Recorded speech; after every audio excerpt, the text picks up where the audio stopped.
know it only happens after dark. Hey, we are back, son. It was a beautiful weekend, beautiful sunny blue skies. And guess what was in the air? Nothing but negative energy in the air. Let's go. Hey.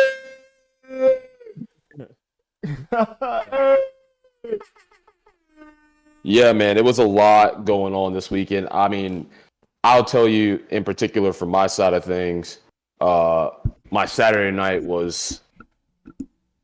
I don't remember it, just to be respectful about it without going into too much detail. Just dead serious, don't remember it. Apparently I was getting beat up by another girl.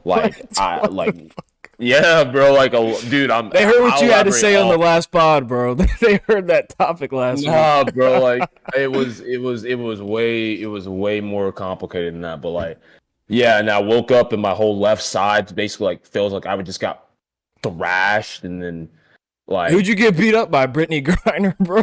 What the fuck? dude, I think it's because as a guy, respectfully, I'm not trying to hit no girl, you know what I'm saying? I'll hold her off the best I can, but if you start squeezing a girl hard enough, it looks like you starting to be the aggressor, you know what I'm saying? So it's apparently this happened to me, and I felt it the next day 100%. I got scuff marks on my hands, I got all types of stuff from I was on asphalt, bro. So No, let me tell you, I'm sore I as hell too, bro. I was last night was my first adult soccer league game. We ran it back. word. Co-ed, yeah, and let me tell you, bro. I was not too hot. Not too hot. The speed was still there, but the endurance wasn't. I had a couple good runs in me, and then I was gasping for air. My hamstrings were tight. You know, anytime someone we had a clean sheet, we won 7-1. I let some nigga score in the last 10 seconds because I thought the ref was about to call the game, but he didn't. So he swoop right past my ass, and I was like, God damn. But vintage Mike will be back. Give me 3-4 weeks. 3-4 weeks. You mean 3-4 months? That's what he means. That's what he means. He means October when the summer league, when they got to move to a different league. This is fall league now. This ain't even the summertime.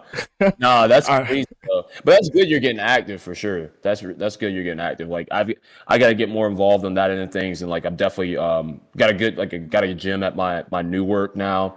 Yeah. And it's super nice. So gonna definitely try to utilize that the best I can with the flexibility that my work allows me to have in terms of the time of day I have to be around stuff and be in the office, and it's real nice. So, but other than that, I mean, I know Mike. I mean, you and I had chatted about it a little bit.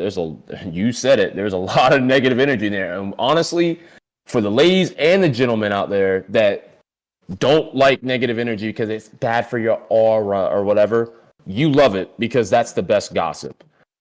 Take it away from there, Mike. That's all I gotta say about that. Yes, nothing but negative energy. You know, the After Dark podcast loves drama. So, ladies and gentlemen, thank you for tuning in. Like I said, it's the After Dark podcast where we debate topics that are none of our business. It's your boy, Mike on the mic. We got Big Stir in the house floating above me like always. You know, we about to get into it, some crazy shit. Dude, I feel like we always talking about Chris Brown. We can never not talk about this dude, and then he just pops up into our queue again on some wild-ish. Chris, what are you doing, man? So, over the weekend, Chris Brown had a little birthday party. He was feeling himself. He might have been a little tipsy. He was having fun, man. He was drinking, having a good time. Bow Wow and Usher were singing happy birthday to him. It was nothing but good vibes. But ladies and gentlemen, you know what I said earlier. It wasn't always good vibes because negative energy was in the air over the weekend. Chris Brown was seen arguing with Tiana Taylor. It got a little hostile. He was getting a little crazy with it. My man Usher just came over there to settle peace. He was Meta World Peace. Ron Artest up there. You know, he probably just sing these are my confessions. Just when I thought I had it. Thought he could just use a little vocals and soothe everything off. He was probably on roller skates.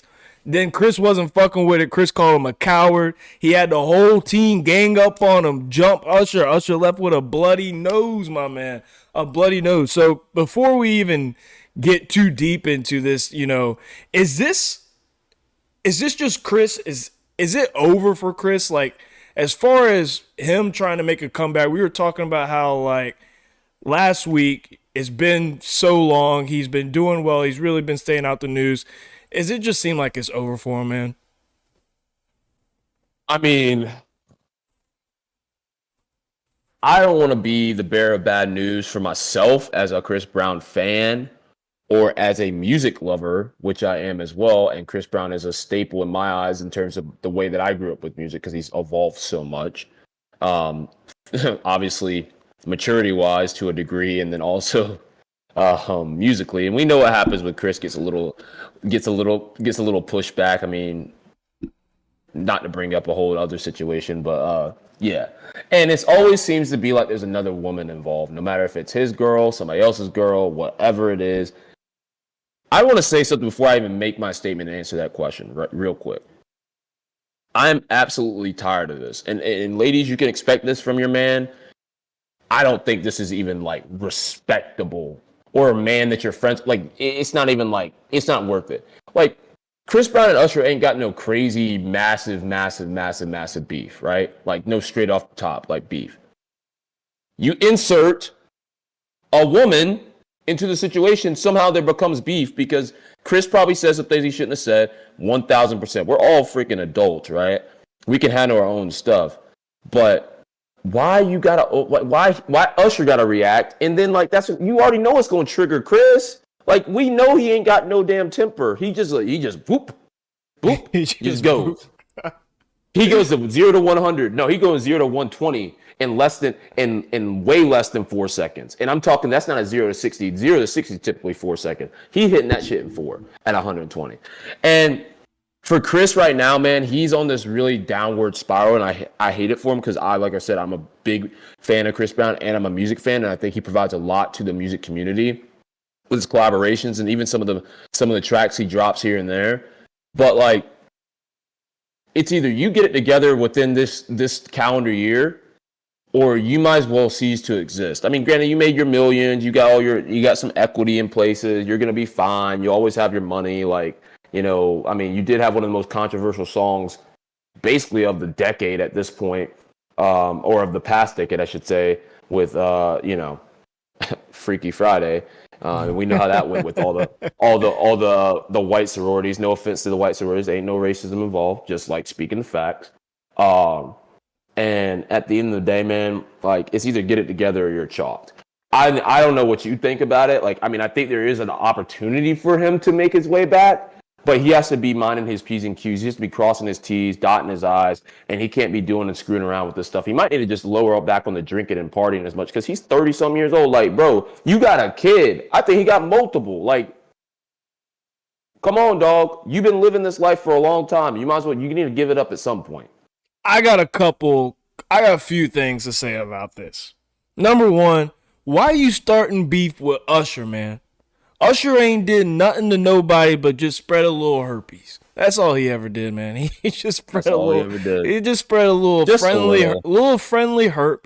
He's really just marking his territory. He just leaves you with a little mark, and he's just letting you know Usher's been here.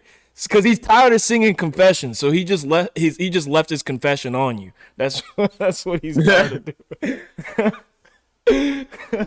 So that's why he stopped giving a fuck. That's why he stopped giving a fuck. So I just really don't know why. The man sang you happy birthday in front of all your celebrity friends, and then you had your whole crew jump Usher. Like, first of all, why you got a whole crew jumping Usher, bro? Usher a fucking pretty boy. Just jump his ass. Why you gonna waste the whole crew on? I get it. If it was Lil Durk, you got NBA Youngboy out here, you might be scared some real shit gonna pop off. But you got the whole crew on Usher, bro. Like, Come on, dog. Yeah. That don't make no sense. And Usher Yeah. was just trying to alleviate the situation. He came over there just trying to be on some big bro shit. Like, yo, Chris, this ain't the move.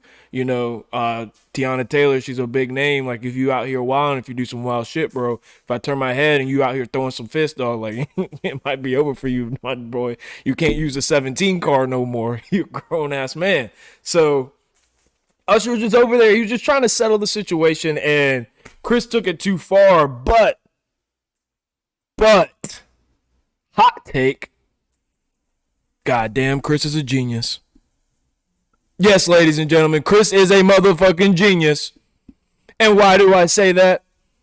Sterling, when was the last time Chris really came and shocked the world with a buzz when no one thought, when everyone counted him out, when everyone was ready to write him off? What song did he come with? Do you remember what song he came with and really just reminded us that you can't cancel Chris Breezy? I honestly, I cannot recall off the top of my head. I'll be frank with you, 100% honest. Like, and I'd be lying if I said I did. He told Tiana Taylor, say bye-bye to her. Deuces. Oh my, Chris is a genius, bro. He's trying to spark up some more controversy. He wants to be down and out. He wants to be counted out, blackballed, and he's going to drop the most fire music we heard. He's going to sing about it. He's going to get a diss track. It's going to be the first harmony diss track to another male in the fucking music industry. He's going to have a diss track to Usher. He's going to have a diss track to Tiana Taylor. He wants everyone to count him out. He got in another fight the next day. Literally got in another altercation with somebody else the next day. My man is knowing way. This is a marketing stunt. God damn it, Chris. You almost had me. But you know what? Damn it. I think I know what you're up to. And I'm here for it. As long as you don't put your hands on a female, if you just arguing with them, that's enough to get them riled up. That's enough to really come with the next project. Yeah. I'm here for it.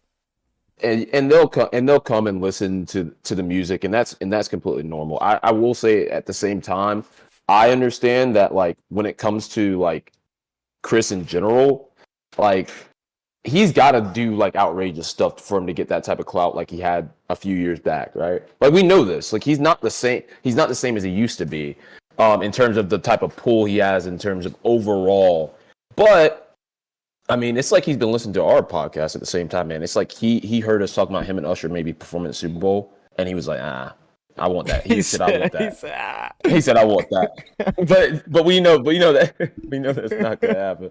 But at the same time, I realize that, like, what you're saying could be true, and it may be 100% true. Maybe at the same time where it's like he's not gonna go. He's not gonna try to pop off on music. He just wants to stay relevant, so he keeps his Instagram followers up, which gets him money. Do some brand deals, get some money. I mean, because nobody knows where he wants to go. I think ultimately he wants to continue to make music, but it is a slippery slope because you will lose some of that. Like, especially if it's like you said, if they're arguing with females, that's enough to get them going. But like, some of them ain't gonna be screwing with it, and some dudes gonna be like, "All right, bro, like, Chris is just getting out of it. He's just getting annoying at this point." But some dudes will be like that, and you know that. Like, I could see myself at some point in my life, but I can't really imagine me fully like being like, I'm not gonna listen to Chris. Like, that's not. I'm never deleting Chris Brown music from my phone. You're not gonna get me to stop playing Poppin'. It's just not gonna happen. When that beat drops, boy. No, you're not gonna get me. Give me that. Oh, throwback Chris, Chris. I don't care. It's not happening. You have to come with a little more than a couple arguments with Tiana Taylor and a 17 little fist swing. You gonna have to come with some more than that. He's gonna have to be on some R. Kelly shit. And I'll stop. R. Kelly shit, and I'll stop listening to it. I'm already pissed. I gotta stop listening to "Step in the Name of Love," bro. That was a black staple cookout. Right now, Mother's Day coming up, we be playing that in the background. I ain't gonna lie to you, bro. That's some true shit. Like, I have not heard that song in so long, and obviously I know every gosh darn word. Cause I'd heard it so many times at this point. But it's absolutely absurd to me that, I mean, if this is a political stunt or a marketing stunt, great for him. And I'll still listen to music because I have no problem with it. right? Like you two men being a little immature, maybe Chris being a little immature the other. But I'm just gonna say this right now about the whole situation in and of itself, the fight in and of itself. I don't give a damn that he pulled his whole team up on the boys. Like I tell you right now, if it was my boys back in the day, like and somebody pulled up to the house and it was one maybe two guys, and you got my whole crew there, my gang basically, my boys. We are all jumping you. It's a wrap, bro. I'm not about to play games. Like I ain't gonna get a scratch. Like I throw one, and that's all I need. Like my boys got the rest. Like Nah. My niggas can't back me up if a singing nigga out here trying to scrap with me, bro. Nah. If a singing nigga try to scrap me, like, nah, nigga, no. This is me. Like, even if I'm getting my ass beat, don't come and help me, bro. I'm getting my ass beat by a singing nigga. no, hold him down. Got up like this right here. Boom, boom, boom, boom. Beating the shit out of him. I mean, look, man, Usher and Chris Brown, we know are both staples in the R&B hip hop community. And I got much love and respect for the both of them. I mean, I can't 100% respect Usher just passing around herpes for free. Like, but it's a known thing now. So if you are fucking him with no protection, you really are just like being dumb. Like that's it. Thanks. Aside from that, I mean, I don't know what your thoughts are. If there's anything else you want to say before we move on, because I know that Chris is like, he's a smart kid. He's not an idiot. And I mean, if this is the play, like, good luck. All I gotta say is, Chris, as long as you give me good music, listen, any artist out here, how many times we gotta tell you, I don't care what you out here doing. Don't be on no R. Kelly shit. Don't be on no weird, stupid, weirdo, freak shit. If you out here making little miscellaneous little mistakes, that's cool. Just give me good music, bro. Cause 2023's been a goddamn drought. So just give me some good music and we cool, dog. I ain't see 3 Blind Mice. I ain't see shit, yo. I ain't see shit. Just give me good music and I ain't see shit. It's like trying to bribe a cop. It's like, yeah, I mean, I know I was 20 over the speed limit, but like, here's a quick like 200. You gonna look the other way? Like it's that type of mentality. But speaking of money and rights and laws and suits and all types of nonsense, I know that we, I mean, I'm sure, unfortunately for some folks, fortunately for me, I'm not against the man, but Ed Sheeran, over the weekend, I believe it was, or right before the weekend came in, won his copyright lawsuit against Marvin Gaye and the co-writers of Let's Get It On and Thinking Out Loud. And so like, before I even like go into a questioning here, it's like, do you really look at both of these songs and like Let's Get It On in general, right? Like that song's a good song by Ed Sheeran on that end of things. And then obviously Marvin Gaye, but Think It Out Loud's beat, like that shit was a banger and that shit did numbers. But at the end of the day, do you think that them not ruling in favor of Marvin Gaye and his co-writers, do you think that was the right decision they were made in that civil court case? I think it was the right decision just because that is such a slippery slope. If they would have given the trial to the gays, and I'm sorry, gays, you took an L this time. They would have given the trial to the gays. Shit. If they would have given the trial to the gays, then, I don't even know how people can make music. Like every single thing has been built on top of this. And that was kind of Ed's point. And so they couldn't let them win. They had to give it to Ed Sheeran. But let me tell you something, Ed. Let me tell you something. Your ass got lucky. Your ass got mad lucky, boy. Because I heard them mashups. Yeah. I heard that snare. You got lucky, my boy. You had them good lawyers. I think the Division tour grossed $250 million. Yeah, he had them good lawyers. They came in. Yeah. My bro was in the courthouse playing the guitar, acoustic guitar. He was begging, son. Also, let me quit. I'm tired of artists saying they're going to quit music. My dog said he was going to quit music if he lost this. Nigga, no one quits music. No one retires from music. Music retires you. You keep on making it as long as people are listening to it, my brother. I haven't seen one artist who has quit music and the music didn't retire them. They always come back. If people listen, you come back. If they don't, then my boy, you didn't quit. You know, they blackballed your ass. It's a consumer-based industry, man. Music is consumer-based. If people don't listen to you, you don't make money. You don't become popular. You don't get out the mud for some folks. You don't get out the suburbs for some other folks. You don't get to leave your mom and dad's massive mansion for other folks. But in terms of getting it right, wrong, in my opinion, I agree with you to a fault, and I get where you're coming from. Like I said, I do agree with you to a fault on this one.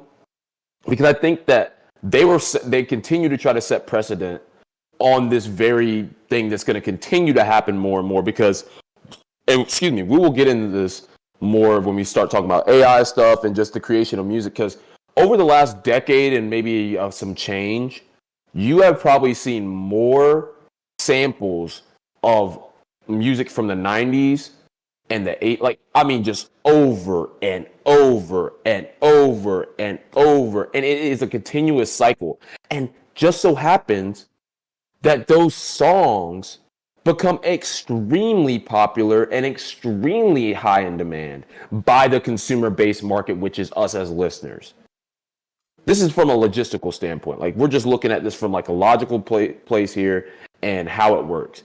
If they strike down Ed Sheeran on this, because like I said, I don't really know Let's Get It On that well, like Ed Sheeran, like in that whole ordeal. I get like Marvin Gaye's side of it. Thinking out loud, that song, I'm telling you, bro, like that shit did crazy numbers. Crazy numbers. And they knew exactly what they were doing by waiting too. They said, go ahead and stack all that paper and then we gonna hit you with the lawsuit. No, of course. And they aren't stupid. They probably had that shit pending since the day it came out. And they were building up a case, and I hate that the gays, their lawyer, I hate that their lawyers really worked their ass off for that many years and lost. And I mean, like if I think about the future of music for me, my kids, you know, whatever as life go as we know it in terms of the music industry, I couldn't imagine not hearing some like samples of old stuff. I couldn't imagine it. Oh yeah, like because imagine there's gonna be a point when we get older and there's gonna be original tracks by some real artist out there of our generation, whether that be Drake or whoever's beats they're using that are somewhat original. Right? And people are going to do the same thing. And they're going to recreate and try to make the next best version of it. Because that generation being us has already died out. They're introducing it to the new generation. And it's like, oh shit, that's a banger. And it makes it easier for older folks who know that sample to either love it or hate it. There is no in between. So I think logically it makes a lot of sense. Let's also not forget that, you know, the gays have. This is not their first time around the rodeo. They've done this before, and they caught the dub with Blurred Lines back in the day. Come on, bro. Keep it together, my dog. You said it, man. And look, we ain't got no problem with if you're gay, straight, like whatever you are. I ain't got no problem with it. But go ahead. My bad, bro.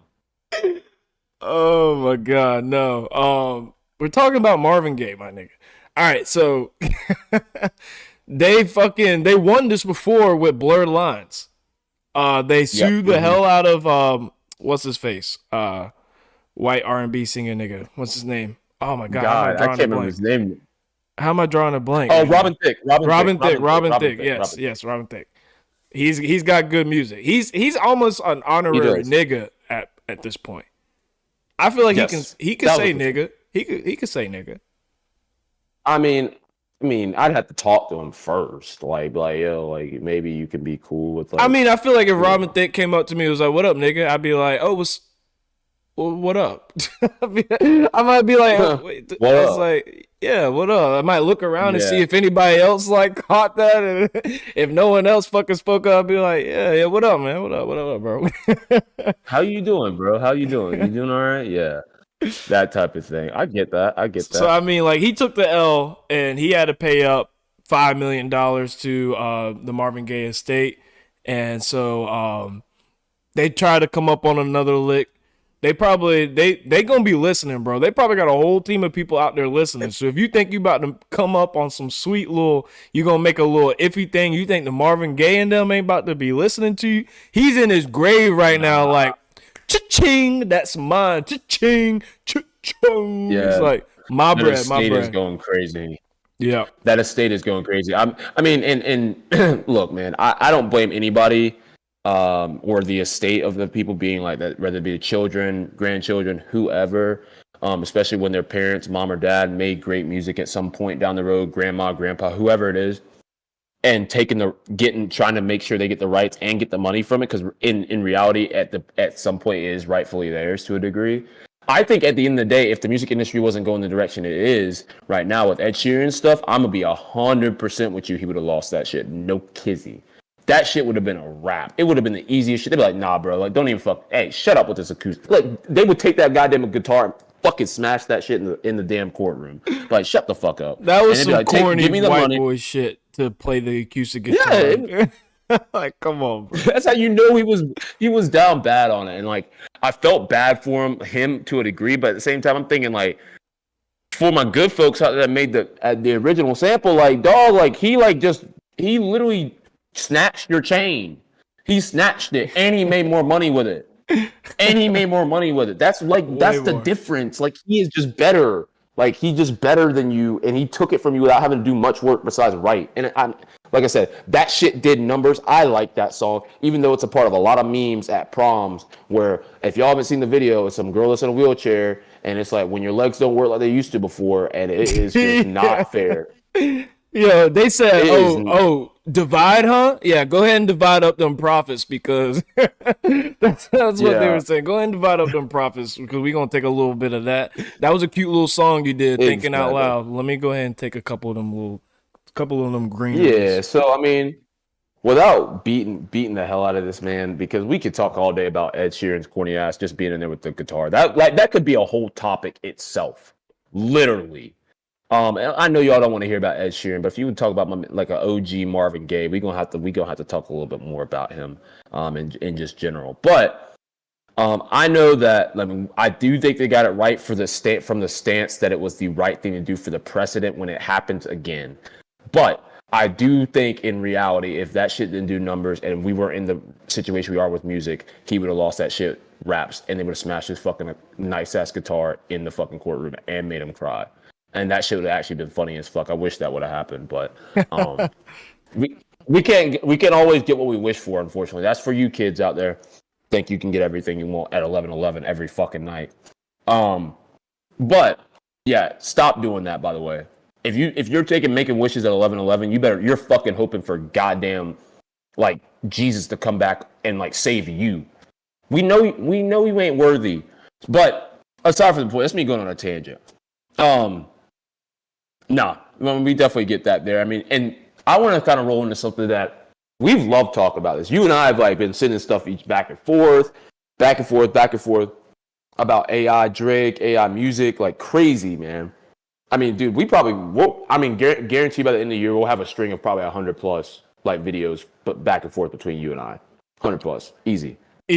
And so, speaking of millions, and speaking of 100 million, or maybe 300 million, according to studies, and this is all based on the inclination that AI is going to be the most powerful thing on the planet in the next, basically like 5 to 10 years, decade or so. AI is planned to replace 300. Yes, ladies and gentlemen, you heard me correct. 300 million jobs. Take that in for a second. Yeah, let that breathe. Right. Now let it breathe, Tunes. Let me put this in perspective for you guys. I'll do a quick math before I even get to our question, just to really let it, because I read this and I was like, yo, what the hell? I had saw it before we had even thought about putting it in. There's almost 8 billion people on the planet now, right? Yep. Almost 8 billion. I can't even do the damn math on here. Well, percentage wise, people, 300 million divided by 8 billion. It's some grade A math right here, guys. Sorry, folks. I fucked this all up. It's somewhere. It's somewhere in the ballpark. If we know 1 out of 8 is roughly around 12.5%, you drop that down. It's a little less than like 8%. We're looking at 8% of the world's workforce could be handled by AI in a matter of years. It's almost The question, all of the United States when you think about it. The United it States has literally, 330 million people. So yep, roughly 330 million people, and obviously going up by the day. But 300 million jobs to be replaced by AI. Question is what does this mean for the workforce and working in general? And will it even be necessary for, I mean, being a first world country like the United States, who's probably going to have access to shit way quicker than everybody else, will it even be necessary for the average American to have to work? Mike, I'm going to hand it off to you, man.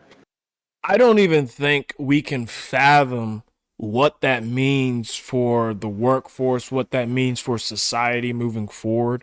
I'm gonna try my best to do some projections here, just based solely off my opinion. But obviously, this is unprecedented, uncharted territory here. We've never seen anything of this magnitude. Now, there's always been innovations in economies, and we've seen jobs be removed by innovation. And majority of the times when those jobs were moved by innovation, there was also new jobs created to work the innovation that was developed previously. But we've never seen innovation take over 300 million jobs. No matter what jobs come out of this innovation, there's no way to keep up with the pace that is removing people from the workforce by adding them into new jobs and these people learning new skills, because it's not only going to take like having new jobs to develop, but it's going to take qualified people in those positions. So these people have to learn new skills, and whether they're equipped to learn new skills or whether they're even willing to do so, it could take those jobs could only be open for the younger generation or people who are going into school now and willing to take the classes and the courses necessary to learn the skills to be able to work those jobs. I think what I think is going to have to come to play, or I don't know if it's going to have to come to play, but we're really going to have to start thinking about it and running the numbers and see if it's plausible. I think universal basic income is something that, could be a real discussion in the future.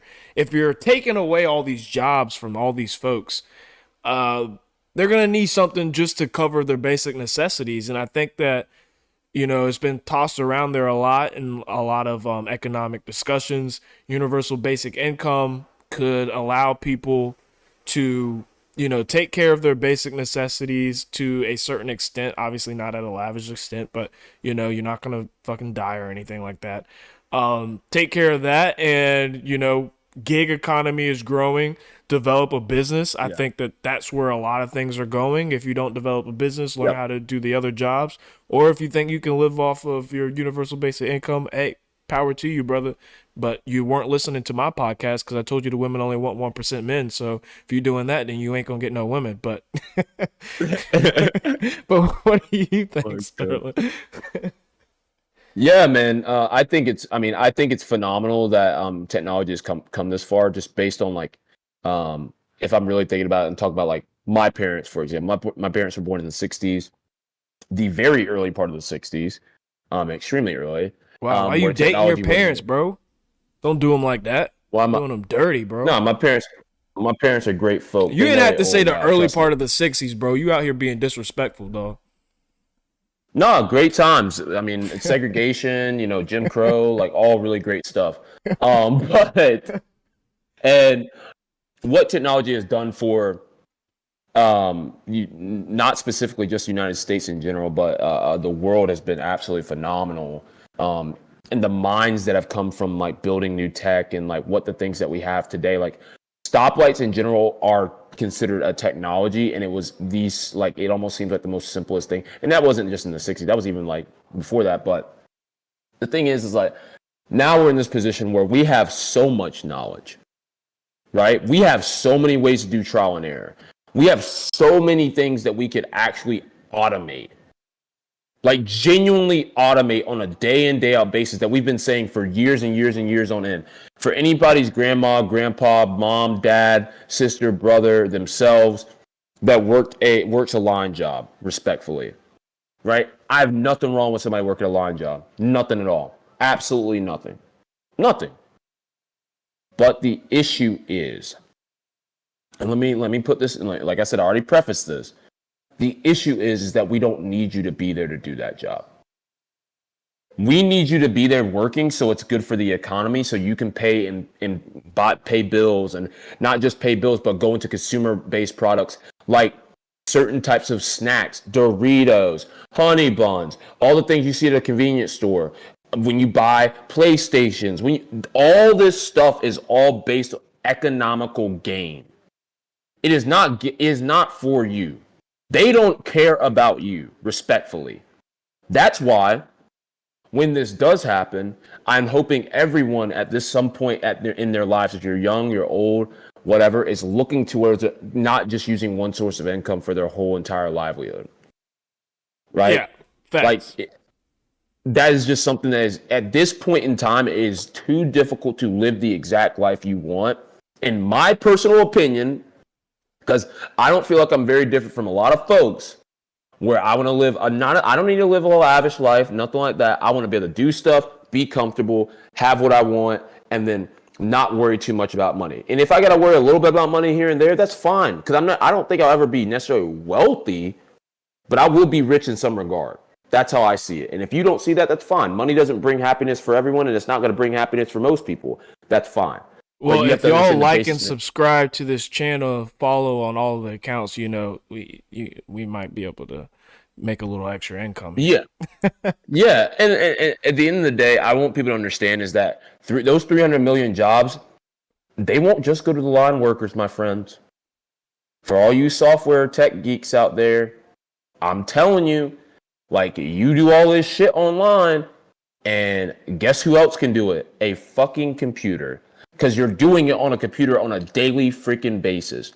All they're going to need is someone to be able to design the AI to make it repetitive and continue to do updates on it. Well, here's the thought, so what I think the first jobs to go will be probably entry-level jobs, right?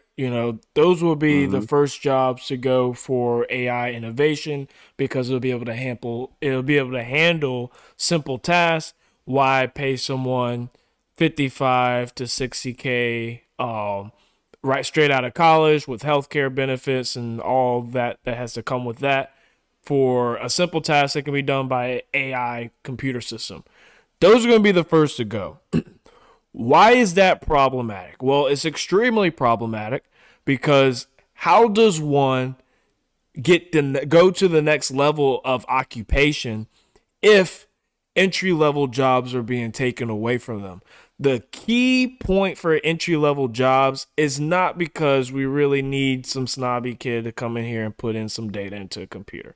That's not what it is. The entry-level jobs, the importance of them on the economy and society as a whole is to develop the new coming workers, put them in the workspace, allow them a place and a task and a job that they can complete without fucking up the business, and come in and learn so we can progress them further. That is the primary benefit of entry-level jobs. And if we take that away from people, what I'm scared of is, it's going to really make it hard for people to try and get a regular occupation or work their way up, because they're not qualified to jump to the next level, but there's an AI computer system doing the level that they're qualified for. How do they even move up in that situation? Yeah, and I agree with you on the entry level part, because that is 100% true. Almost everyone that's went to college or even didn't go to college or finished college, whatever, if you have a desk job or got a desk job at some point, when you first got out of school or got done with whatever you were doing, that was an entry level job. Even if they didn't put it in your job title, because they ain't gonna embarrass you like that, like on LinkedIn. They ain't gonna be like, oh, entry level so and so. They ain't gonna embarrass you. They gonna give you the regular title, but you know what you really are. You're an entry level guy getting paid $15,000 to $20,000 minimum, less than the next guy that's a senior above you. We know how that goes. And I think with the way day and age is now, like, I mean, I've had this conversation with my parents personally, and I've had this conversation with my little sister, and and the younger generation has to understand. I mean, and I'm part of the younger generation. I've understood it because that's why I've had and worked so much, and got like jobs that would give me experience, because I understood the value of what it could bring and allow me to get paid more. Not only that, but get some more genuine knowledge on how to move. Like, let's just be like, move around, be like how to work a workplace.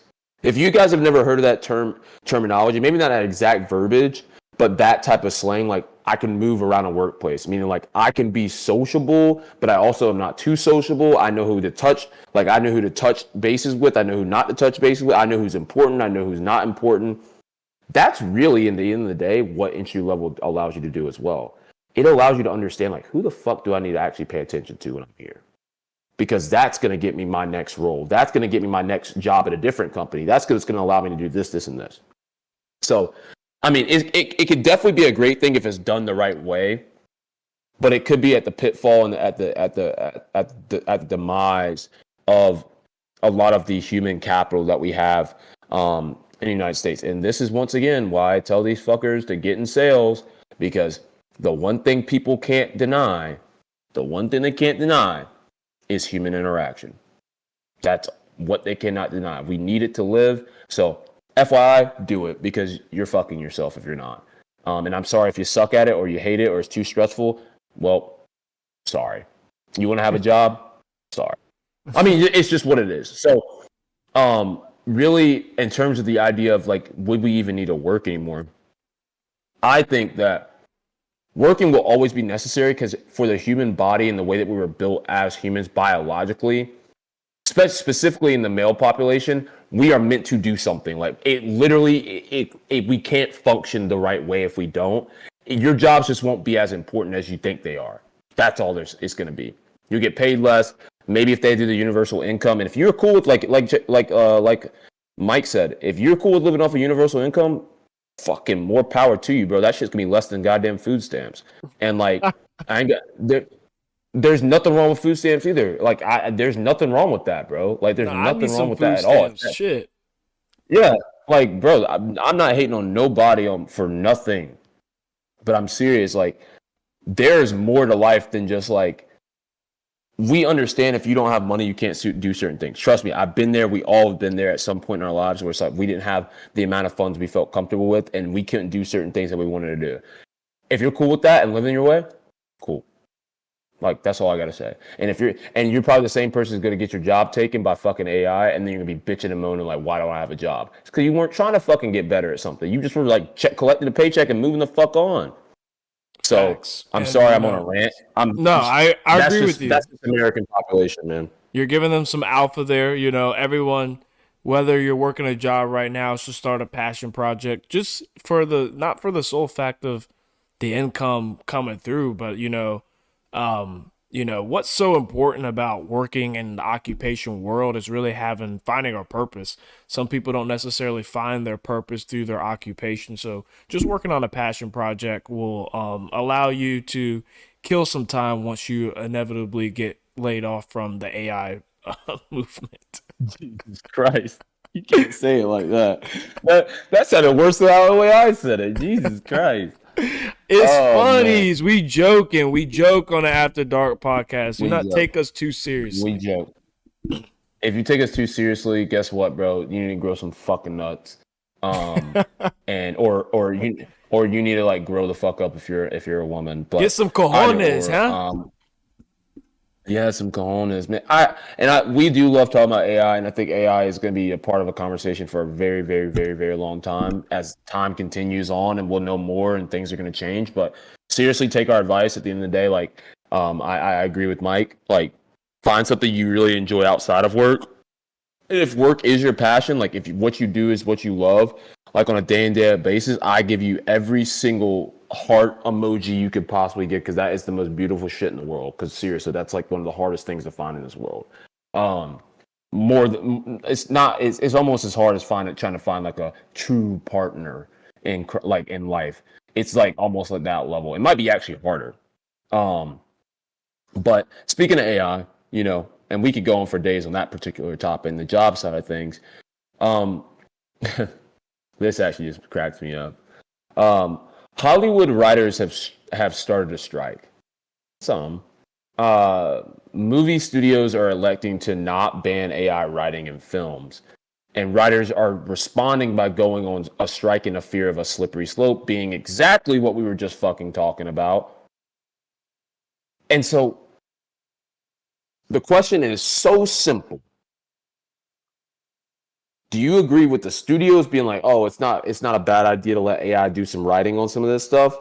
Or is it, okay, like we get where the writers are siding and they're scared that they're going to lose their jobs. Like, bitch, you striking, you might as well just lose your job already. I'm sorry, I already gave my opinion. But do you agree with the studios or the writers on this one, Mike? I'll let you go. This one's tough. This one's tough, man. It's really pulling on, I feel like I'm broken up into two different sections as a human on my moral basis and how I kind of look at life. And it's tugging on both sections. Yeah. One of them is tugging on, at the end of the day, like we always say, we're businessmen. So if I'm going to have to pay you 6 figures to write a funny ass joke, or I can just type into AI, hey, write a funny joke for Family Guy. And it could just write me a funny joke.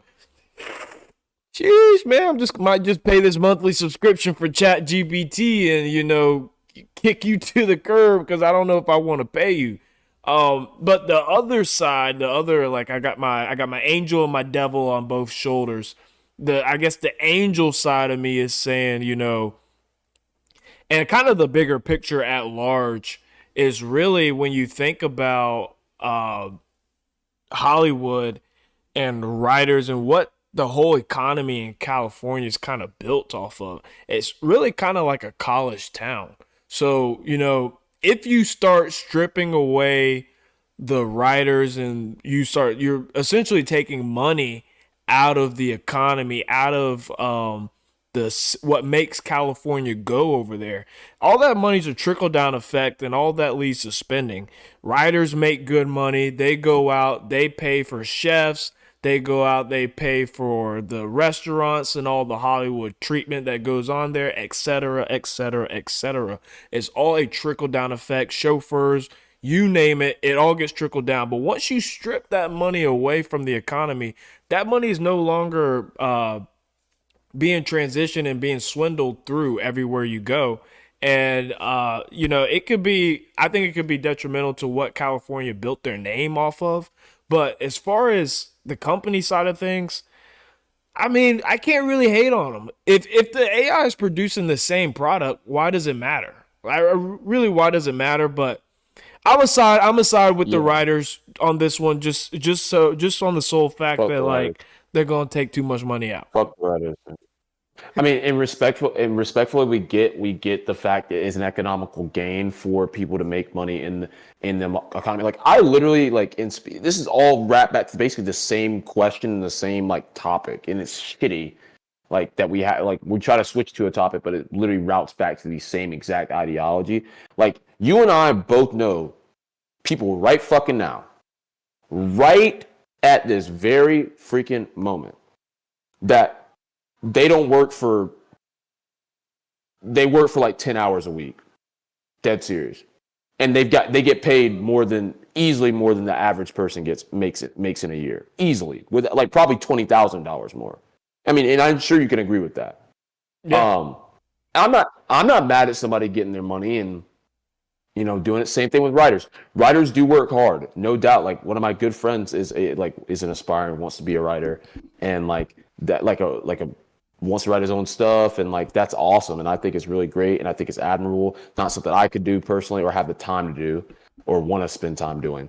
But speaking of funny jokes, I went to ChatGPT. I typed in, write a funny joke for Key and Peele. And this is what the response said verbatim. They said, sure, here's a joke for Key and Peele. Why did the key go to the doctor? Why? Because it had a little peel.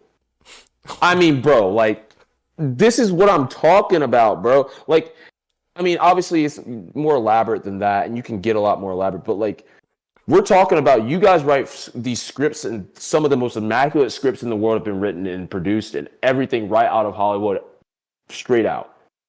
But do not tell me and sit here say I'm gonna strike and be a whole asshole. I get it from the creativity side of things. Like, you're not allowed to be a creative because it's what you base your whole career off of, and I think you're fantastic at it. You're better than the above average person at doing it if you're writing in Hollywood for at least good lines of production.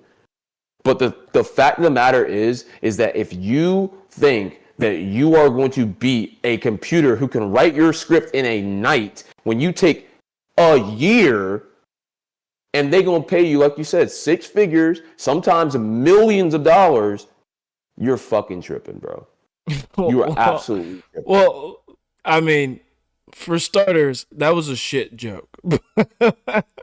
No, the joke stuck, but it wrote a joke. And I'm like I said, it can be more elaborate than that if we wanted it to. We understand AI has capabilities we don't even like that. The creator of AI, one of the original guys that started on the AI project. I saw something the other day, him talking about how dangerous AI can be. And I agree with him, but I'm embracing it at the same time because I understand that it's part of what I live in. You can control the environment you're in, but you can't control the world you live in. Let's remember that? Remember what I just said there? The environment, not the world. Bar. Right? Bar. So if we're living in a world that's controlled by a lot of its AI and there's a lot of technology, like, granted, people don't even use their actual debit cards to pay anymore. They use their phones. Like, if we break it down to the most minuscule stuff, there's so many things that we don't have to have physically and that don't need to be activated or done by a human being. Well, let's not act let's also not act like the writers don't have any leverage here. Because the way... of course, they could take their scripts, they could do everything, yeah. Yeah, if they're not there, it's not just movie writers that are going on strike. It's night show, Saturday Night Live people. Those shows are done on a week-to-week basis. So, if all the writers walk out and no one's writing any of the shows, that can be extremely detrimental to the bottom line and the product of the studios that are trying to produce this thing. Now, that's a leverage. They can get them back. They can go and rewrite. They can go and ban AI, or you could just be pushing the companies to, look into AI even quicker by y'all walking out and, their backs against the wall. So they're probably just like, all right, well, let's really try the AI thing out. And shit, yeah. South Park dropped the episode in the new season solely written by AI. And it was a good episode. So y'all in trouble, bro. Y'all in trouble. Yeah. I mean, I'm gonna be real. Like, I think that, like, it's phenomenal what we're able to do. It is a slippery slope, like like we talked about. But like I said, you can't control that environment, but you can't control the world, but you definitely can control your environment. Do what you got to do on your end to make sure that you're in a good spot, regardless of whatever your profession is, writing, etc. And based on, I don't want the economy to fail. There will be a point if this becomes real with the 300 million jobs and like these things become a lot more automated. That will be a point where the economy will hit a weird like point that it's probably never hit before. Just because it's like not low, not high, like it won't even be like something that's just it'll just be something we've never seen before in the market. And that's for my market buffs out there, the people that really pay attention to the stock market. But one of the things that we love to talk about here is obviously we love music and we love rap. I mean, we love hip hop, we love rap in particular. But over the last what week, 2 weeks or something. I mean, like we know Jack Harlow dropped an album called Jack, man. Let's just put that out there before we start getting active. MGK recently dissed Jack Harlow on a cipher where he basically was alluding to the fact that, like, on the album, Jack Harlow alluded to the fact that he was the hardest white boy since Eminem.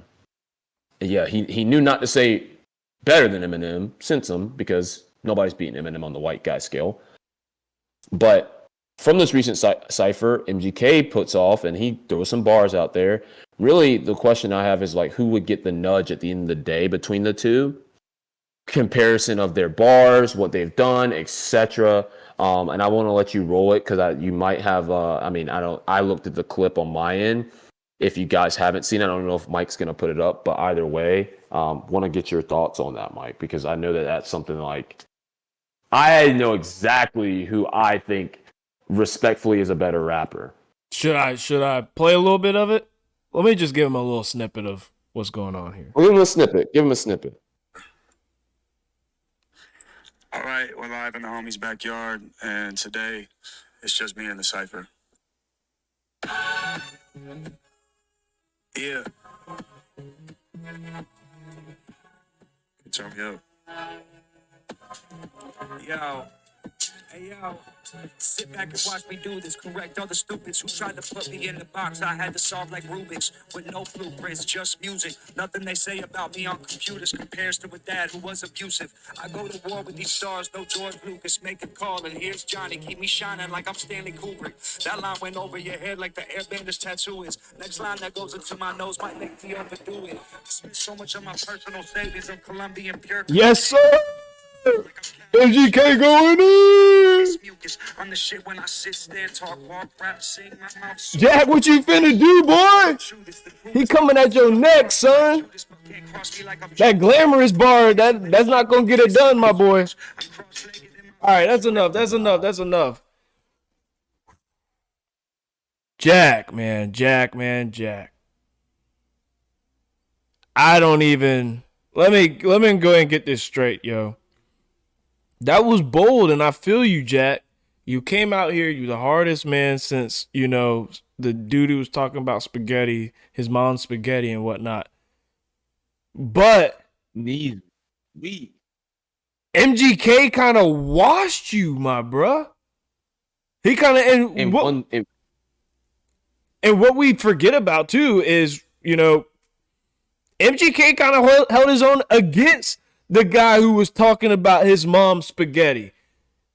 I'm not too old, I'm not too young to remember when MGK and Eminem had a little diss track going back and forth. MGK came for the king. He came for the crown. He held his own. He took the L, but he held his own. I think he took the L.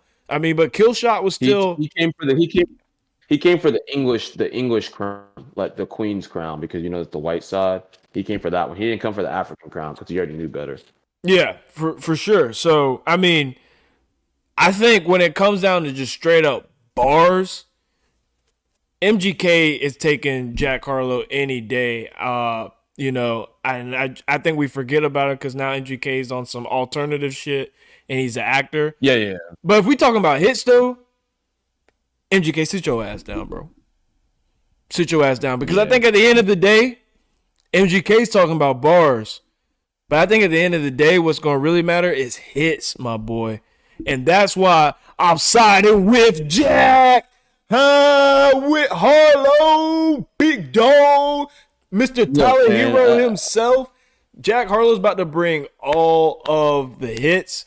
This album was amazing. Oh, okay, you got it. Chad said his album was amazing. Oh my god! So, Chad also doesn't like Drake, so I can't be respecting that. His new album, man. No, dude, the first song slaps. It got me hooked. I was like, oh my god, Jack Harlow with the topical, like, deep shit, and I was like, holy shit. Let me listen to the rest. The next album, there's only one song, I forgot which one. That was a little bit of a miss for me, but everything else slaps. He said, I got lyrics in the rap game. I can rap about my own experiences, even though he's like a suburban white guy, I'm like, I'm a suburban black guy, and I can kind of relate to this. Good album. And I can relate to this. So there you have it. I just want to let it be known. I want to let it be known. No. You gotta cancel whatever the fuck Chad just said, bro. You gotta cancel that. This man don't like Drake, so I can't even. There's no validity. There's no validity there. I mean, I wasn't no too crazy. validity on what he's. I mean, I went back and listened to it, and it was not that good. He is just a super suburban black kid, bro. That's exactly what was going on. Yeah, his suburban black kid came out, and he could not hold it. He had to get up out of his room to come and say it. He had to come out. Bro, I cannot go with Jack on this, bro. I'm gonna be 100%. Like I looked at this for strictly bars, bro. Not a versus battle. I wasn't even talking about a versus battle because hits is hits, and you love talking about versus battles because that's like your overarching, that's your trump card, you know. And I respect that. Like I think versus battles do typically match out best of the best overall, typically. But in terms of rap game, I'm thinking of like Eminem was so powerful in the rap game because he was a real lyricist. It wasn't the fact that it was the hits. The hits were a plus. It was the fact, that this motherfucker could fucking spit bars. That's all it is. He could spit fucking bars. That was it. MGK just shat on Jack's head in one fucking set. Like he just said, here we go. And just hopped in the toilet, said, hey, I'm gonna do this demonic shit like I did with Megan. I'm gonna take a shit and bleed all over you, bro. Like, that's what he was on, bro. He was on some shit like, I'm trying to put you down in the dirt after you said the most disrespectful shit, in my opinion. Granted, Eminem did get this man, MGK, to leave the rap game and go do that alternative pop shit, so that's crazy. That was crazy. That's wild. But I just based on one cipher, and I'm not gonna sit here and lie. MGK's got some good fucking bars in some of his other songs. Like it's not like he can't do some rap. Like he's got good shit out there. If you ever heard the Wild Boy remix, bro, just that dude, he goes fucking insane. You think he's out here fucking rapping with the best of them all the time? Obviously, the lack of consistency is a big issue. But in terms of bar for bar, if they fucking came in and said, "Yo, don't use no track from no song you released, or no lines from the songs released," I'm telling you, he's bodying Jack. He's bodying Jack, and I think Jack's got flow. But the problem is Jack goes around and he fucking sounds like Drake. That is the biggest criticism that everyone has of him, is he sounds like Drake. That's why girls love him. Like, not because he's charming, not because he's got good music. I don't hear Jack sounding like Drake. He's got that flow. He's got that flow. His flow's similar, and he ain't trying to swipe it because he can't swipe Drake's flow. Like, you fucking with the wrong motherfucker. My thing is, like, if he's trying to sound like Drake, to me, he's doing a poor ass job of it. Like, I don't hear him sounding like Drake because I just feel like if that's really what he's going for, then he's just completely missing the mark, because he ain't sounding like Drake. He ain't rhyming like Drake. He ain't throwing melodies like Drake. He ain't harmonizing like Drake. So get that comparison out of here, bro. We know, but that's that. I'm telling you, bro. Like, for anybody out here, like, is watching, is listening, whatever, you understand, like, there are critics out there that will talk about what he does and the way that he combines his some soliloquies together that hit a different way, and it's just the way that they bounce. It's very similar to Drake's flow, aside from the melodies and the harmonies that he hits, because he's not a singer. I don't want to hear Jack sing. I do not. I don't even want to think about that. Well, let's. I mean, Jack Harlow, he's a funny nigga, right? So we can't really base this off of we can't just base this off of MGK's response, because Jack he didn't make the track as a diss to anyone. It was just bigging himself up. So we need a Jack. It's like an indirect diss, bro. How is it an indirect diss? There's no other white boy in the rap game right now, bro. But just in general, like, you think about, like, it's not like MGK's been out for fucking a decade. When's the last time you thought of MGK as a rapper? Bro, I don't listen to him religiously, and I don't listen to Jack religiously. I do like one of his albums, like the album we spoke about, I believe the last podcast. But, like, I mean, it's. I'm not a hater of Jack either. Like, I love Jack Harlow, but like, just bar for bar, respectfully, I think that he's getting outspit, not just from the cipher. I think MGK can put together, from my opinion, Jack has good bars because that's why he is doing so well. Not only, but the fact of the matter is, he said rapper. He didn't say he was the baddest white boy out, period. He said baddest. He was I am that fucking kid. I will out rap you any day of the week. That's the type of shit he's on. MGK can't get on the same flows as Jack, just like Jack can't get on the same flows as MGK. Like, they're different. But the thing is, I think the difference, respectfully, is better on the behalf of MGK's part as a rapper, not as a whole encompassing artist, if that makes sense. Well, hopefully Jack gives us a response. Since he's a funny nigga, I'm expecting him to come out and really just disrespect MGK on some levels that we're not even thinking of, and just having fun with it. Honestly, it would be funny as hell if he had like Drewski come in and roast MGK like mid fucking rap. That would be fucking gold, bro. Jack, if you're listening to that, if you listen to me, bro, get Drewski to fucking roast. Get 2% on MGK. That. Get 2%. Yeah. Let me get my 2%. On the royalties when that comes through. Or just shout out the but pod, nah, man. honestly, bro. Yeah, just shout it out. Like, go follow that shit. I know that obviously for us, we're like very opinionated on our behalf and like understand that like, excuse me, that things happen. But I think that like when it comes down to like reality, I feel like we have to talk about this shit every fucking week, bro. There's always fucking something. There's always something that happens in the United States in particular. It's not in the world. It's literally in the United States. It's not like it's in fucking China where shit happens every day and we don't even fucking know it. But like, so if you guys didn't hear, recently there was a known homeless man who would do like Michael Jackson impressions and stuff on the train, and he was also like, I guess he was, I'm assuming if he's homeless, he's starving. That was from and he had a little bit of a mental crisis as well, but I'd probably have a mental crisis too if I was legitimately on the street and homeless. I think everybody would. He was recently killed by a white ex-Marine, and I have to mention that just to make sure people don't think, I'm not trying to bring race, but I'm just being real. This man, Jordan Neely, was black, and I believe 30 years old, I believe that he was, killed by a 24-year-old ex-Marine who saw it as an action to protect the people within the F train up in Manhattan. We've literally ridden that train. Like, we have ridden that multiple times.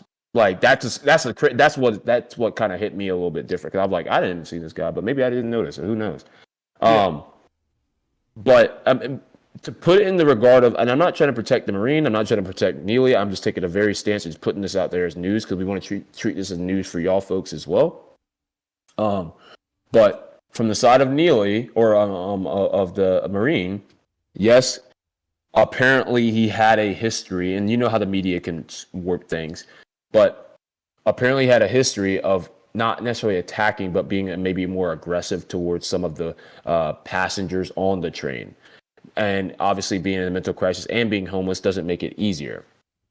And then you go from the side of Neely's side, he's just a homeless guy who's doing what he obviously enjoys doing, the Michael Jackson impressions and stuff, and he's homeless and he's hungry.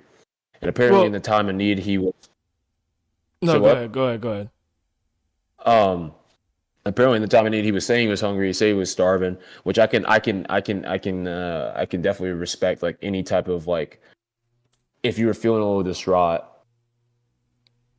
it was probably from your hunger. I was reading something about the day. If you are starving, you have like less, your temper is like non-existent.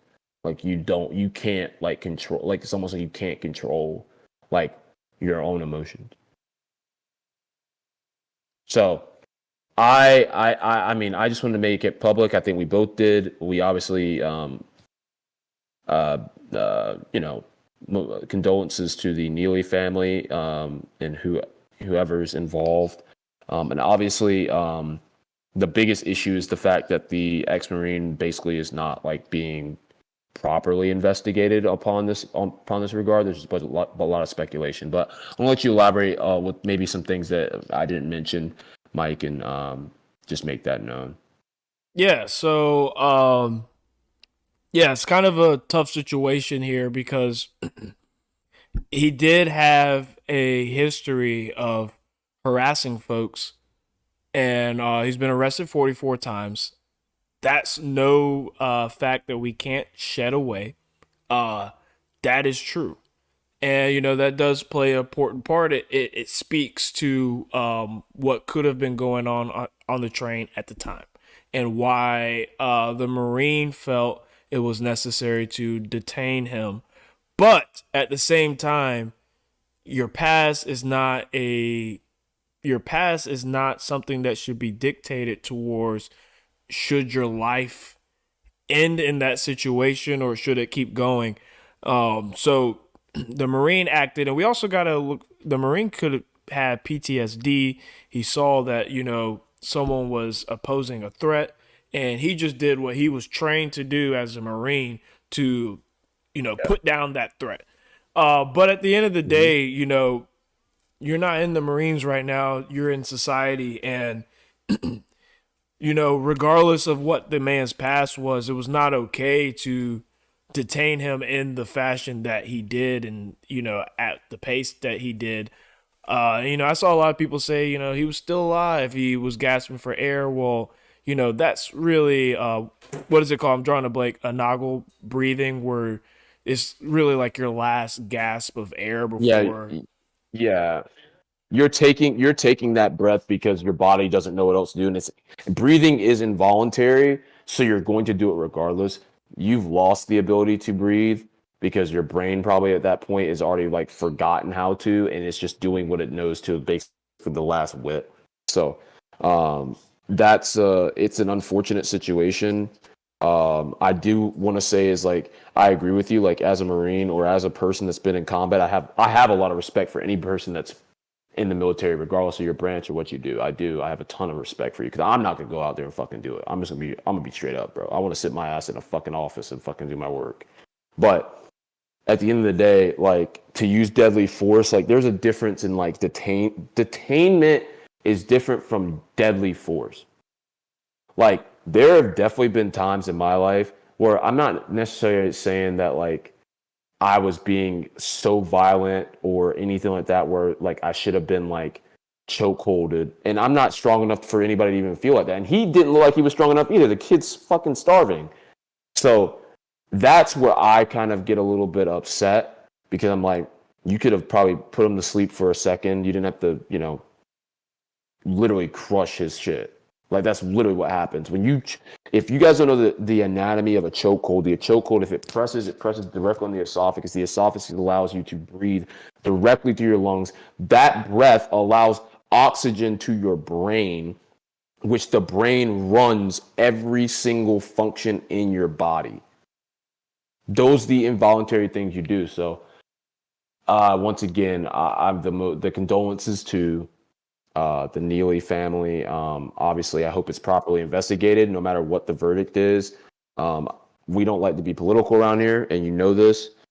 We stay out of that, but we speak on behalf of, not just the community of like people who want to like be knowledgeable about these things, but understand that these things will continue to happen. There's good and bad people. I'm not saying that Marine was bad. Not saying Neely was bad, but there's things that just I feel like are a bit unacceptable and unfortunately in a posthumous party and a living party, and that's where you have to draw the line respectfully. Like the thing is, like I said, the thing that was so surreal for me is that I've been on that train before, and like it's like I couldn't imagine experiencing that situation, whether he was harassing me or not, and then seeing that happen. It's like I wouldn't wish death upon nobody. I wouldn't wish death upon my worst enemy. So, and that's just how I live. And I would hope that people in our community, the people that listen or watch, like you're not like that either. That's just not who we are as people. We weren't raised like that. So, yeah, just want to make that known. Also, one more thing that came in the news. I did want to speak about it because I just think it's fucking out of hand at this point. I want to once again bring up the very fact there was another mass shooting, with, I believe, 8 people dead, 7 injured, might be more body count now. Want to let it be known once again, folks, that if you are going to hold or have guns, protect them, and if you don't protect them, be ready to pay the consequences if your children or it gets into the wrong hands of anybody else. That's all I wanted to say on that topic, because I'm tired of it, and I'm quite frankly, I'm just getting sick of it. And it's pissing me off. So that's all I'm gonna say. Well said. Yeah. But on a lighter note, you know what time it is. Black React. Black React. Yes, sir. Little Black React. And so this week, dude, we had to make it controversial, didn't we? We had to make it something that it's almost like they knew. It's like we didn't have Chad as the median here to be a little kiss up like how he always is. I'm just joking. I love you, Chad. But the question of the week is, do you prefer, and this is from a guy's perspective, we're 2 guys, so we could definitely have the right mindset here.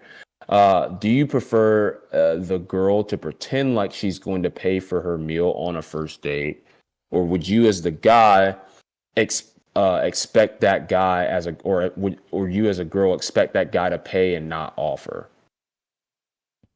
So Mike? I'm gonna go ahead and take the lead on this one. And I feel like I don't know if people will agree with my take or if other fellows will agree to my take, but ladies, personally, We'll for see. me, I can't stand when the female pretends like she's gonna pay for herself. For me personally, and I'm talking about, let's set the stage. I'm talking about a first date with a female. Not like we've been together for a long time and your girl's trying to cop the check. And that's different. That's different. That's different. That's We're talking 100% about first date. This is the first time we're talking to each other. We sit down at the restaurant and she goes to grab and she's going to pay for it. Do not do that, please. I do not like that. Like, I'm going to take the bill. You know when I hate it the most, bro? I hate it when they do that right in front of the waiter. So now the waiter looking at me like I'm a bitch, bro. Just like, like, oh, so you gonna make her? I'm like, nah, because like I was gonna pay this. I don't need you to grab that. You won't finna pay shit.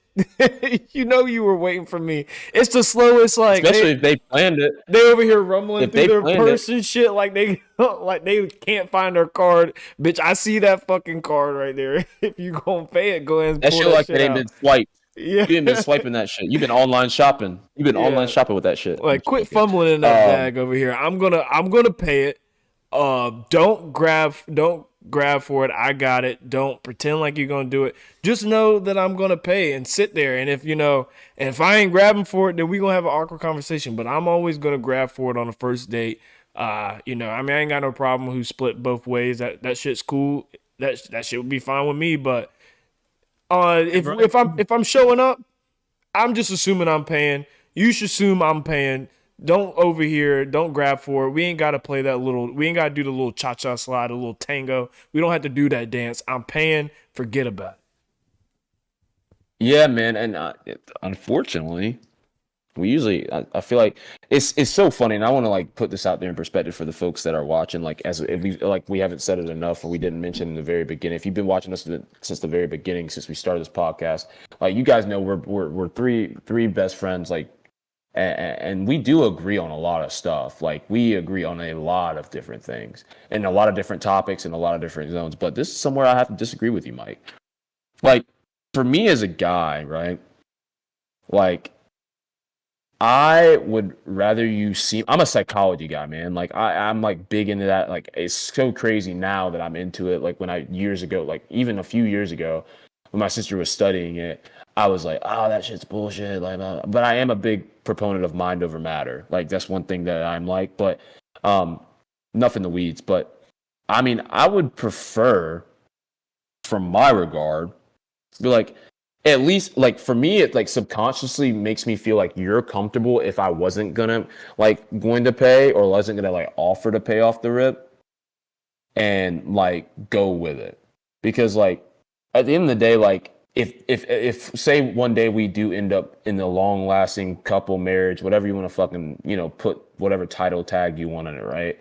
DJ drama, like I mean you could put whatever title tag you want. But I mean, for me, it's like, oh, like she's like being somewhat considerate of my wallet. But yes, I do agree with you. Don't do it in front of the fucking waiter. But like for me, like I 100% agree with you on that. That is not cool. That's not cool at all. Ass, bro. Don't do that shit. Especially if it's a waitress and it's like, damn, she gonna think my ass is broke. Like she gonna like, and it's like, and You like cutting our nuts off. And it ain't even like that. And it's like, so then I'm thinking about like this because like, let's be real. Like nowadays, you're not taking girls to dinners for first dates. You're taking them out to drinks. You're taking them out like places where you can be sociable and she has an easy escape and she doesn't feel uncomfortable. Let's just be honest. We know this is how the world works nowadays, especially with the hookup culture that we live in as well. It makes it very viable to have a first drink. And if you think we're going to go to the bar and it's like we just be splitting checks at the bar the whole time we there for an hour and a half, hour 15, and you going to every time we like, because I'm a big fan of closing my tab. Like I just don't be keeping that shit open. As I got older, I kept it open, but I realized that I start spending too much money and I got to stop that shit. Like I got to stop, but I'm a big fan of like closing out my tab a lot. Like, so you think every time I close my tab, you're going to have to act like you doing it. Like, yes, act like you doing it if that's what you want to do. I just think that like it's weird because I feel it depends on the type of date. If it's a dinner date, definitely act like you're gonna pay for it. But if we're out for drinks, like don't even fucking you got the purse there for no goddamn reason. It's just there to look cute. It ain't there to pay for shit. It's to show some clout and that's it. Like that's all it's there for. Your MK, your Gucci, your Louis, your YSL, whatever you fucking got. I don't care. Like nobody cares about what's on the outside. They care about what's on the inside. It's the same way in regards to a woman or a person in general. Nobody cares about what you look at on the outside. Care about how you are on the inside. I mean, you can't be ugly because you can't be walking around with no Walmart purse. But like at the end of the day, if that Walmart purse got fucking millions of dollars on the bank accounts in there, ain't nobody gonna give a fuck. I promise you. So look, my whole thing is, dude, is because I know that you're like, I just know that it's phony. It's just a look. I know damn well she didn't come up to this dinner expecting to pay half. All she doing there is a test. Like, why you doing this phony test? I'm about to grab the check. We ain't got to play the little dance. And if I sat there and let you grab it too, you know what she's gonna hit? I gotta use the bathroom group message. Mm-hmm. I can't believe this nigga we pay. I ordered the filet mignon thinking he was gonna pay. Shit. My ass got a salad. What the fuck you mean? Like you get filet mignon all you want. I'll get this fucking salad. This shit what fucking $30, $25 for a damn salad with arugula. And girls, if you really approaching the dinner like you're not sure if you're gonna pay, then you better order something like you about to pay. Don't be out there ordering something that you think we about to pay for, but you gonna come up and grab your car like, I might pay. Like you're not about to pay shit, yo. We know how it rolls. We literally know. Like we're smart enough as people. We understand how it goes. I mean, I'm fine with it. Like I said, if it's a dinner date, definitely do it. But if it's a drinks type of thing, man, I'm 100% like, please do not like every time this shit comes out. Please, God, like this shit is just getting annoying. Like, cause if we drinking, we gonna have some drinks. It could be a damn Tuesday night. We gonna have about 3-4. What is it? The fucking what those martinis called now? The fucking ones that girls are obsessed with now. You know what I'm talking about. Oh my gosh. Espresso martinis. You're gonna have about 4 of them hoes. Those shit's fire, yo. Yeah, I mean, bro, I'll put your ass in an Uber right back to the house too, because you are not gonna make it in the car you came in if you drove separate. That's also if we splitting the check, still don't grab for the check, because I'm gonna grab it, I'm gonna pay for it, and then as we walking down and whatnot, I'll be like, so what's your Venmo, baby? I'll go ahead and request you that that 20 real quick. Not Apple Pay. We talked about this. Apple Pay, bro. What you Oh yeah, mean? Apple Pay, Come Apple on, dog. Pay. Go ahead, Apple Pay Hey, me that a little bit. that shit ain't that hard, bro. That's like we know the face. And if you ain't got it, and look, I ain't hating no folks that got Androids because my mom got Android. I don't know. But look, if you got Android, like you ain't even gonna make it to the day because I ain't looking at fucking green messages. I don't think anybody wants to look at that shit. Like, Nah. like you better be in the goddamn sticks. That's the only reason them shits are sitting out. That green, box not better be because it's good, son. It better be worth that Android. But nah, man, I think that's a real perplexing thing. I did want to say as well, in terms of first dates, I do agree the fact, and I think most people would agree with the fact that if you are going on a first date as a guy, obviously plan it, but two, like if she is like, it depends on where you live. Like if you're in Charlotte, Raleigh, if you're in certain parts of Cali, if you're in New York, like there's certain places like how you go about like making sure she's safe and she's cool. Like if I was in New York, I'd be like, oh, like I will literally buy you an Uber there, or you can, if you live super close, you can walk there, and I can Uber like back with you to the house, and I'll just ride my Uber back to where I'm at. Like there's all types of ways. Like some people are like, you should pick her up, but it's like that's super old school. Some girls may love that, some girls may hate it. You can't pick up on a first date. It doesn't give her an escape. Nah. Exactly. But if you're smart and she says yes, hey, take it, bro. Because Take it because at that point it's she gonna try to run. If she try to run, she got to call Uber, and she ain't trying to pay that $15 Uber. Nah, not after I just made her pay half of that dinner. Nah, they're right. But nah, man, I think we hit everything on the head tonight. It was a good show once again. Obviously, love the topics. We could talk about AI every week. If y'all have any topic ideas, feel free to throw them up down below in the YouTube comments. Reach out on our social media. If you don't follow those, there's at 3brothers919. Go follow that on Instagram. And once again, like and subscribe on the YouTube. It'll really help out, and we really, really do appreciate it. It more than you probably know. And just continue to keep listening and keep watching, and we'll keep trying to entertain the best we can. That's what we do. Well, I'm gonna go ahead and close this one out. For the fellas out there listening, listen, man, they only want a 1% man, so you gotta quit your bitching and get your bread up. I'm gonna tell you every week. If you're getting annoyed by it, don't worry, I'm gonna tell you every week. Mike's got your back. I'm your motivator. For the ladies out there listening, hey, if fucking Cardi B can get cheated on, if Kylie Jenner can get cheated on, then guess what? He don't want you, and you need to move on. But it's okay, because you're still beautiful and powerful, and will always love you. It's the After Dark Podcast. Until next time.